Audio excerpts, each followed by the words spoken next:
Hello, everyone, and welcome to the sixth chapter of this course. My name is Zeljana Puco from the Faculty of Maritime Studies, and on behalf of Professor Marušić, I will present you the topic Sustainable Blue Economy and Maritime and Coastal Tourism.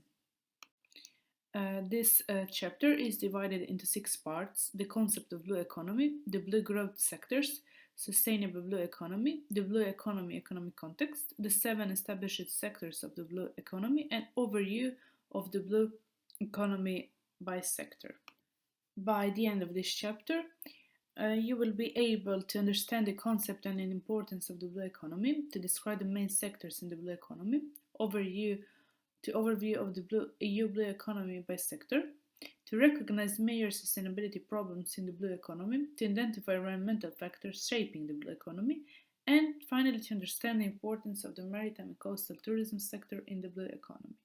What does the blue economy include? The blue economy encompasses all industries and sectors related to the ocean, seas, and coasts, whether they're based in the marine environment, for example, shipping, fisheries, energy generation, or on land, for example, ports, shipyards, land based aquaculture, coastal tourism.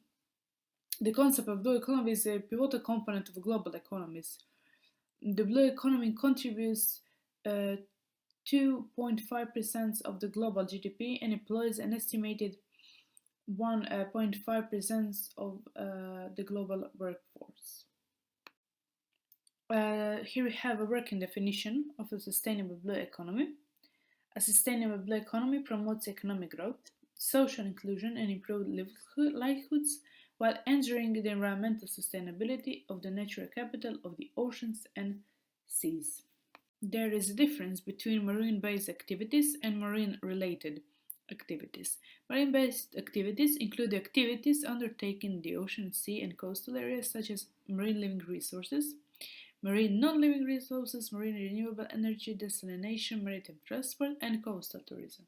And on the other side, marine-related activities are activities that use products and/or produce products and services from the ocean, or marine-based activities like seafood processing, biotechnology, shipbuilding and repair, port activities, technology, equipment, digital services, and many others.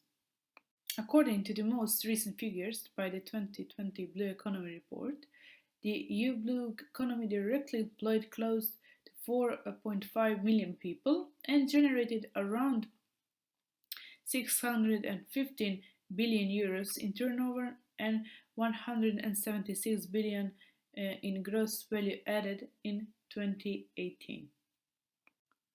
So, sustainable blue growth, it is the European Commission's initiative to further harness the potential of Europe's oceans, sea, and coasts for jobs, value, and sustainability. 5 sectors with high potential for sustainable blue growth are to be further developed: renewable energy, biotechnology, coastal and maritime tourism, aquaculture, and mineral resources. And other sectors of the blue economy that are crucial for values and jobs are shipbuilding and ship repair, transport, fisheries, and offshore oil and gas. Here we have the blue economy by sea basins and by countries shown in jobs and value. A sustainable blue economy can create many attractive jobs. As I said before, maritime and coastal tourism account for 60% of the employment in the blue economy, and over half of the EU's tourist accommodation establishments are located in coastal areas, and 30% of overnight stays are actually at beach resorts. Regarding the transition towards a sustainable blue economy, ocean and sea are subject to cumulative impacts from human activities, and those impacts know no borders. Effects of human-induced pressures can be found in 93% of European seas, putting at risk the health of almost 40% of the population living within 50 kilometers from the 68,000 kilometers of European coastline. Preserving and increasing the natural capital of the seas and ocean is critical to ensure continuous delivery of valuable ecosystem services and for the EU to achieve the UN 2030 Agenda Sustainable Development Goals. The seas and oceans are harnessing so different types of marine pollution, including plastics, litter, excessive nutrients, and harmful chemical contaminants. Uh, Coupled with climate change, the impacts on marine ecosystems can be catastrophic. Also, increasing sea levels could cause the loss of more than 200 billion euros per year by the year 2080. In addition, the socio-economic harm to the broader economy, population, and human well-being is likely to be much larger. Furthermore, land and island land water ecosystems are expected to incur losses of up to 344 billion euros per year. That is without counting other damages to marine ecosystem, wildlife, and biodiversity, which cannot be quantified in monetary terms. In circular economy perspective, sustainable water use by both marine and land-based activities and responsible wastewater management practices play an essential role in preserving a good quality of seawater resources and marine ecosystem. The circular economy is becoming more commonly accepted as a realistic solution to the issue of sustainable growth. A sustainable blue economy enables society to obtain value from the oceans and coastal regions while respecting their long-term ability to regenerate and endure such activities through implementing sustainable practices. And that implies that human activities must be managed in a way that guarantees the health of the oceans and safeguards long-term economic productivity. Preserving and increasing the natural capital of the sea and ocean is critical to ensure continuous delivery of valuable ecosystem services and for the EU to achieve the UN 2030 Agenda Sustainable Development Goals. The blue economy is linked to many other economic activities and its effects on employment, income, well-being go beyond its sectors. Coastal tourism actually makes the most significant contribution to the EU blue economy in terms of employment, gross value added, and profit, and with its share increasing over time. The blue economy economic context.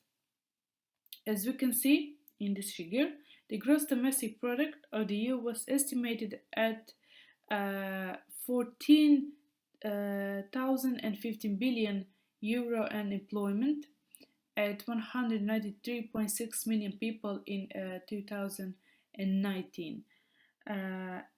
Regarding the gross value added, the contribution of the blue economy established sectors to the EU 27 economy in 2019 was 1.5% in terms of gross value added. In 2020, the EU recorded a real decrease in GDP of 6.1% as the initial impact of the COVID-19 crisis was felt. In 2020, the gross domestic product of the EU 27 was estimated at 13,400 billion euros, down from 14,000 billion in 2019. The blue economy sectors.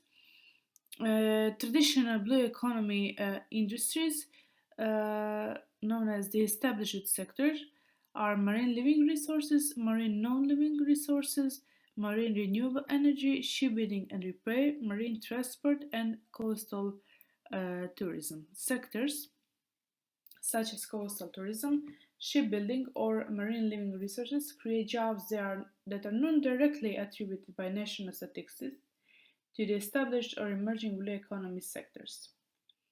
So, what are the emerging sectors?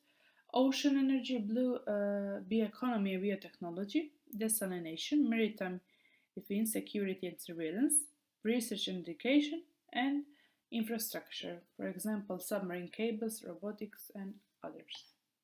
The established sectors continue to be a major contributor to the EU blue economy, and the 7 established sectors generated a gross value added of 183.9 billion euros in 2019, and that is a 20% increase compared to 2009. As you can see, in this picture. Each sector is further divided into subsectors.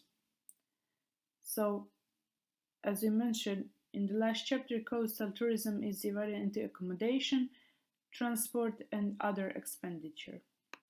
Regarding the employment, coastal tourism is labor intensive and often run by small or medium sized local or family businesses. It is widespread along the entire EU coastline. This is reflected in this sector making the greatest contribution to the blue economy in terms of employment and gross value added, and with its share increasing over time. The gross value added generated by coastal tourism in 2018, the largest blue economy sector in the EU, increased by 20.6% compared to 2009. Maritime transport port activities increased by 12% and 14.5% respectively. Other sectors that contributed to the growth were living resources and shipbuilding and repair. On the other hand, non-living resources dropped by 62%. As you can see here, employment generated by coastal tourism in 2019, the largest blue economy sector in the EU, employment has been recovering since 2013 with respect to 2009. Overall, 2019 figures are remarkably similar. As I said before, the gross value added generated by coastal tourism in 2019 increased by 21% compared to the 2009. Coastal tourism is the largest blue economy sector, and it plays a vital role in many EU member state economies with a wide-ranging impact on economic growth, employment, and social development. Transitioning to sustainable blue economy is also about resilience. Under sustainable blue economy, maritime and coastal activities reconcile economic development, improve livelihoods, and then social inclusion, with fighting the climate crisis, protecting biodiversity and ecosystem, using resources responsibly, and achieving the zero pollution ambition. Maritime activities depend on the natural capital hand in Europe's seas. In parallel, human activities exert multiple pressures on the marine environment and its ecosystems, both on land and the seas, causing widespread impacts across freshwater resources, sea, and the ocean. The blue economy can contribute to improving the sustainable management of human activities at sea by promoting sustainable fishing and tourism, sustainable production, and making people aware of their sustainability choices. Blue Natural Capital and Ecosystem Services. Regarding the Blue Natural Capital is the world's stock of natural ocean assets, including all abiotic and biotic resources. Marine ecosystem services can be defined as the flow of benefits to humans that originate from blue natural capital. The blue economy should be seen as a complex system of interactions and interdependencies between anthropogenic economic activities, marine ecosystem, and biodiversity. Yet the measurement of benefits, dependencies, and impacts of economic activities on the marine environment remain too isolated or partial, if not absent. The total value of ecosystem services that economic activities depend on, as well as the full cost of their environmental impacts and liabilities, is often not assessed or not systematically captured by national statistics. As blue economy activities depend on the natural capital held in Europe's seas, it is vital that capital is used sustainably so that marine ecosystems and their services and hence the human activities and well-being that rely on them can be maintained over time. The European Commission proposes a new approach for sustainable blue economy in the EU for the industries and the sectors related to the oceans, seas and coasts. A sustainable blue economy is essential to achieving the objectives of the European Green Deal and ensuring a green and inclusive recovery from the pandemic. Regarding the sustainable and resilient tourism development, sustainable tourism should make optimal use of environmental resources that constitute a key element in tourism development, maintaining a socio-ecological processes and helping to conserve natural heritage and biodiversity. It should respect the socio-cultural authenticity of host communities, conserve their built and living cultural heritage and traditional values, and contribute to the intercultural understanding and tolerance. It should ensure viable long-term economic operations, providing socio-economic benefits to all stakeholders that are fairly disturbed, including distributed, including stable employment and income earning opportunities and social services to host communities and contributing to poverty alleviation. For exercise, you should explore the sustainability criteria for the blue economy and find some information that is relevant to the course topic. Here you have a link to sustainability criteria for the blue economy. You should explore that document and find the crucial trends and threats to the blue economy sectors, find vital information of maritime and coastal sustainability, and find proposed common criteria and indicators for the environmental, economic, and social and governance dimension. And for the last, find proposed criteria and indicators for the subsector of tourism. Here are the references and questions that can help you establish your knowledge. Thank you for your attention.